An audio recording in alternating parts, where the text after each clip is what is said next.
Fala, gente, seguindo aqui então com os vídeos tutoriais da Mi Band 10, no caso em específico falando sobre o aplicativo Mi Fitness. Hoje mostro para vocês sobre as configurações de música. Então para isso eu venho aqui no ícone de Mi Fitness, entrando muito provavelmente na página aqui de saúde, só que tocando na aba de baixo aqui no dispositivo e vindo aqui então um pouco mais abaixo onde está aqui Apps. Feito isso, aparece aqui como primeira opção música, que é justamente a que eu quero.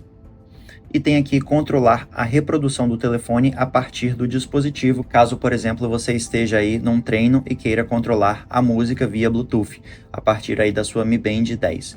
Então, está desativado no momento. Posso ativar então esta opção, sendo que uma observação, eu fiz alguns testes rapidamente, mesmo na opção aqui de desativado. Se não considera essa permissão, não será possível controlar as músicas do seu telefone a partir do dispositivo vestível. Continuar mesmo assim, eles deixam esta notificação aqui, dou um OK para desativar então a opção aí de controlar a reprodução do telefone a partir do dispositivo desativada. E mesmo com a opção desativada, pelo menos nos testes que eu fiz rodando o YouTube enquanto eu estava no modo aí de treinamento de caminhada em execução na Mi Band 10, eu conseguia avançar ou retroceder os vídeos do YouTube. Eu não conseguia pausar nem alterar o volume, mas eu achei bem estranho aí esta opção ainda assim continuar funcionando.